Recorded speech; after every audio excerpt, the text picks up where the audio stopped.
Hello दोस्तों, आज हम भारत का संवैधानिक विकास के कुछ इम्पोर्टेंट पॉइंट के बारे में जानेंगे। भारत में सबसे पहले आने वाला ब्रिटिश 1599 ईस्वी में जॉन मिल्टन हॉल आया था। उस समय ब्रिटेन का ताज एलिजाबेथ फर्स्ट के हाथ था। उस समय मुगल शासक अकबर था। रॉल्फ फिंच नामक अंग्रेज अकबर के दरबार में आया था। इन्होंने ब्रिटेन में जाकर एक ग्रुप बनाया जिसका नाम मर्चेंट एडवेंचर्स था। इसे एलिजाबेथ के दरबार में पेश कर भारत में व्यापार करने की अनुमति मांगी।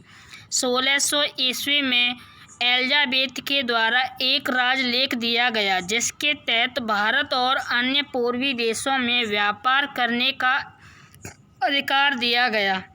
इस राजलेख पर हस्ताक्षर 31 दिसंबर 1600 ईस्वी में किया गया और इसी दिन ईस्ट इंडिया कंपनी की स्थापना हुई। समुद्री मार्ग से आने वाला पहला अंग्रेज 1608 ईस्वी में जहांगीर के शासनकाल में आया जिसका नाम कैप्टन हॉकिंस था।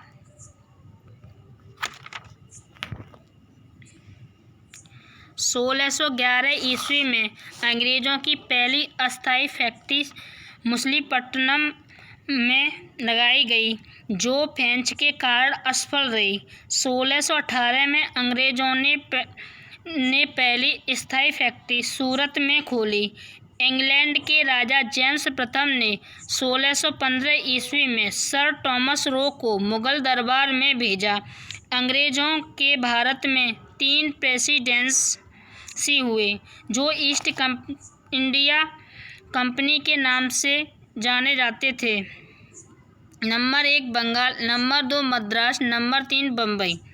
इन तीनों प्रेसिडेंसी में ईस्ट इंडिया कंपनी का एक गवर्नर, एक उप गवर्नर तथा इनके अंतर्गत 24 लोग हुआ करते थे जिन्हें board of director, court of director या निदेशक मंडल कहा जाता था।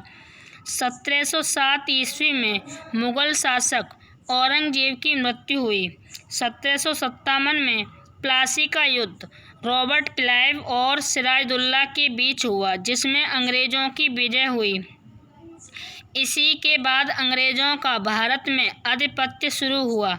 1764 ईस्वी में बक्सर का युद्ध शाह आलम सेकंड, बंगाल का नवाब मीर कासिम, अवध का नवाब सिराजुद्दौला तथा सेनापति हेक्टर मुनरो से हुआ जिसमें अंग्रेज़ों की विजय हुई। बंगाल का प्रथम गवर्नर रॉबर्ट क्लाइव था। 1765 से 1772 ईस्वी में इसी ने बंगाल में द्वैत शासन लगाया। इसी को भारत की लूट कहा जाता है। 1772 ईस्वी में वारेन हेस्टिंग बना। इसी ने बंगाल के द्वैत शासन का अंत किया। इसमें 2 चरण हैं। नंबर 1 कंपनी का शासन जो 1773 से 1857 तक चला। नंबर 2 क्राउन का शासन जो 1858 से 1947 तक। 1773 ईस्वी का रेगुलेटिंग एक्ट अधिनियम ईस्ट इंडिया कंपनी को 20 वर्ष का एकाधिकार प्राप्त किया गया।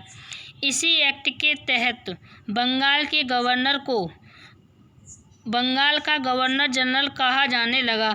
सबसे पहला गवर्नर जनरल वारेन हेस्टिंग जो बंगाल में बना। 1774 ईस्वी में कलकत्ता में सर्वोच्च न्यायालय की स्थापना की गई जिसमें 4 न्यायाधीश थे।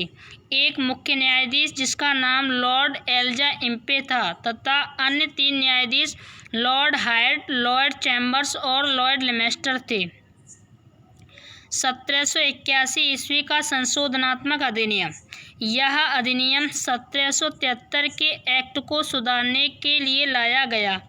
1784 ईस्वी में पिट्स इंडिया अधिनियम कंपनी से व्यापार एवं प्रशासन को पृथक। इसी के तहत कार्यपालिका एवं न्यायपालिका भी अलग अलग किए गए।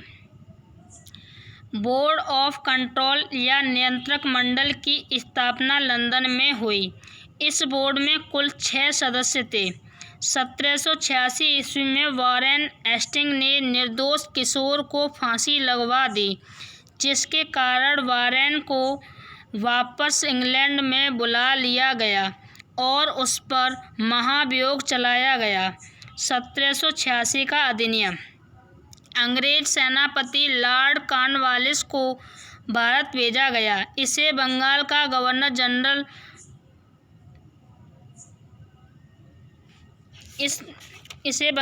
गवर्नर जनरल को सर्वोच्च सैन्य अधिकारी बनाया गया। यह अगला गवर्नर जनरल था जो 1786 से 1793 तक बना। 1793 का राजलेख अधिनियम। ईस्ट इंडिया कंपनी के व्यापारिक एकाधिकार को 20 वर्ष के लिए बढ़ाया गया। अंग्रेज अफसरों के वेतन अब भारत के राज व्यवस्था से ही दिए जाने लगे। 1793 ईस्वी में भारतीय नागरिक सेवा की स्थापना 21 अप्रैल को हुई, इसलिए 21 अप्रैल को भारतीय नागरिक सेवा दिवस मनाया जाता है। भारतीय नागरिक सेवा का जनक लॉर्ड कॉर्नवालिस को कहा जाता है। इसी के द्वारा ICS की स्थापना की गई। 1793 ईस्वी को राजस्व बोर्ड और राजस्व पुलिस का गठन हुआ। 1843 का राजलेख अधिनियम। भारतीय क्षेत्रों पर ईस्ट इंडिया कंपनी अधिकार को 20 वर्ष के लिए बढ़ाया गया, लेकिन इस अधिनियम के द्वारा व्यापारिक एकाधिकार को समाप्त कर दिया गया।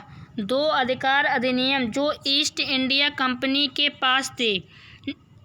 1 चाय का अधिनियम। नंबर 2 चीन के साथ व्यापार। 1813 में भारत में ईसाई मिशनरियों का आगमन हुआ। भारतीय शिक्षा के विकास के लिए सालाना 1 लाख रुपए आवंटित किया गया। 1833 का राजलेख चार्टर अधिनियम। ईस्ट इंडिया कंपनी के प्रशासन का केंद्रीकरण किया गया। बंगाल के गवर्नर को भारत का गवर्नर जनरल कहा जाने लगा। भारत का पहला governor general Lord William Bentinck था। कंपनी का संपूर्ण व्यापारिक एकाधिकार समाप्त कर दिया गया। भारत के लिए एक विधि आयोग का गठन किया गया, जिसका अध्यक्ष लॉर्ड मैनाले को बनाया गया। 1835 ईस्वी में अंग्रेजी को भारत की आधिकारिक भाषा बनाया गया। 1853 का राजलेख अधिनियम। इसी के तहत नागरिक सेवा के लिए इस समय भारत का गवर्नर जनरल इसी के तहत नागरिक सेवा के लिए लिखित परीक्षा शुरू की गई। इस समय भारत का गवर्नर जनरल डलहौजी था। 1853 से 1922 तक का केवल